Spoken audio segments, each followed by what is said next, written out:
मान्यता झाल्या बीड जिल्ह्यामध्ये त्या प्रशासकीय मान्यता चुकीच्या पद्धतीनं या वर्षी सुद्धा दिल्या गेल्यात। मागचं तर जाऊ द्या, एकतर सीओनी कुठल्याही आराखड्यात मंजूर नसणाऱ्या कामाला मान्यता दिल्या। तत्कालीन त्या मॅडम सीओ होत्या आणि त्यावेळेस मी त्यांना माहिती मागितली, त्यावेळेस फार सगळं 2-3 महिने गेल्याच्या नंतर आम्हाला आत्ता माहिती दिली। मी खासदार म्हणून माहिती मागितली तरी मला दिली नव्हती कुठल्या प्रमा दिल्या याची। आणि आत्ता मीटिंगमध्ये असं ठरलं गेलं की या चुकीच्या पद्धतीच्या प्रमा दिल्या, जेवढा निधी 45% आला होता तेवढ्याच प्रमा दिल्या पाहिजे किंवा कंबावणं त्याच्या 1.5 आणि ज्यावेळेस पूर्ण निधी येईल 55% आणखी निधी येणं बाकी। आता 55% निधी तर ती जिथे प्रमा दिल्या त्यालाच खर्च करावा लागेल अशी पद्धत आहे। रिअप्रोप्रिएशन जिथं मॅन्डेटरी आहे, महिला बाल कल्याणला काय मॅन्डेटरी पैसा खर्चावा लागतो, समाज कल्याणला मॅन्डेटरी पैसा करतो, रोड सुरक्षा समिती किंवा रोड सुरक्षेचा जे अखत्यार देतो त्याला 3% मॅन्डेटरी पैसा आहे। हा पैसा खर्चणं मॅन्डेटरी आहे, तरी सुद्धा त्याचे नियम पडले गेले, आम्ही त्याचं निदर्शनास आणून दिलं। आणि याच्यानंतर बऱ्याच काही घटना करत असताना मी स्वतः माझ्या संबंधित जी खासदार म्हणून जी माझ्याविषयी येतो रेल्वेचा, ते मी सोलापूर जळगाव म्हणजे लातूर जालना मार्गे ही नवीन रेल्वे होण्यासाठीचा ठराव डीपीडीसीचा मंजूर करायला सांगितला आणि त्याला सर्व सभागृहानं मान्यता दिली।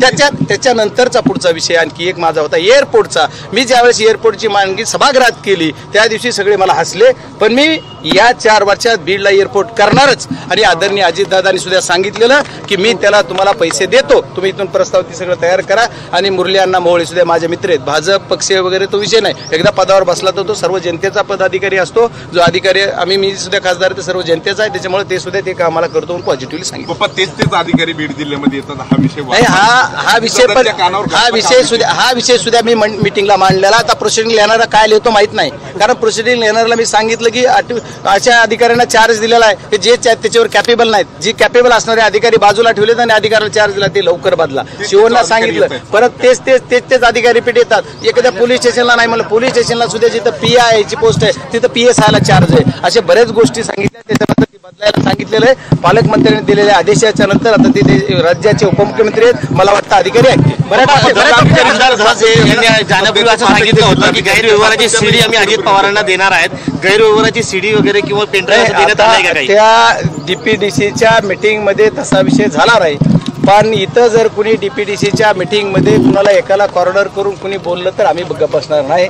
आणि जिथं म्हणलं की कुणी दहशत आहे तर आम्ही त्याला उत्तर दिलं, दहशत कुणाची त्याचं उत्तर द्या। त्याच्यामुळे जिथं माझी पालकमंत्री म्हणले की इथं अधिकाऱ्यावर दहशत आहे, मग कुणाची दहशत आहे, मग त्याच्यावर थोडी झाली आचाबाची, तर त्याच्यावर बैठक संपली। शेवटचा किस्सा काय होता की कळतंय असं की सुरेश धस यांनी उठून माजी पालकमंत्र्यांना काहीतरी प्रश्न विचारला आणि त्यानंतर अजितदादांनी बैठक सोडून निघून गेले। नाही, असं प्रश्न वगैरे काही विचारला, ती बोलत होते, ती बोलत असताना त्यांनी थोडंसं वेगवेगळ्या पद्धतीनं मांडलं गेलं। त्याच्यावर मी आणि सुरेशांना एके बाजूने बोलत होतो, ते बाजूने बघा। हा जो विषय आहे तो मीटिंग मधला जो विषय झाला त्याच्यात एकच विषय होता की तुम्ही जे म्हणता ते अधिकाऱ्यावर दहशत आहे, बीडचा बदनामी करू नका। बीडची बदनामी कोण करतोय? आम्ही मर्डर करतोय का? आम्ही चोऱ्या करतोय का? आम्ही राखेचा धंदा करतोय का? आम्ही खंडणी मागतोय का? आम्ही गुटखा चालवतोय का? मटका चालवतोय का? आम्ही काय करतोय बदनामी जिल्ह्याची? जिल्ह्यामध्ये जी सत्य परिस्थिती जे करतात ती आम्ही जनतेसमोर आणायचं काम करतो। आमचा संतोष अण्णा देशमुख यांची जी हत्या झाली त्याला न्याय मागतो, हे आम्ही बदनामी करतो। त्याच्यामुळे थोडी बाचाबाची झाली, आता ती विषय मीटिंगच संपलेली होती। या सर्व गोष्टी निघाल्यात का? राग असेल किंवा 109 हत्या असतील, माहिती दिली का त्या संदर्भात? नाही, ते दादानी स्वतःच बोललं, सगळी माहिती घेतली मी, त्याच्यावर लवकरात लवकर कारवाई करायला सांगितले, कोणी दोषी ठेवणार नाही। दादानी आमच्या समोर बी सूचना दिल्या सर्वांना की माझा जरी कोणी माणूस असेल, माझ्या पक्षाचा कोणी असेल तरी त्याला काही सोडू नका आणि सगळ्यात जे असेल ती कारवाई करा।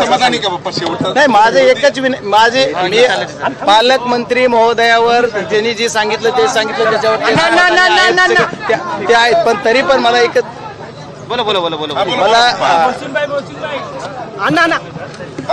बाप्पा तुम्ही। हर्षल खासदार बजरंग सोनवणे इथे बोलत होते। दहशतीच्या मुद्द्यावरून काहीशी बाचाबाची डीपीटीसीच्या बैठकीत झाली असल्याचं यावेळी बजरंग सोनवणे म्हणाले आहेत। तर बीडची बदनामी करू नका असे मुद्दे बैठकीत उच्चारले गेले आणि त्यावरूनच काहीशी बाचाबाची झाल्याचं यावेळी बजरंग सोनवणे यांनी म्हटलेलं आहे। तर धनंजय मुंडे असा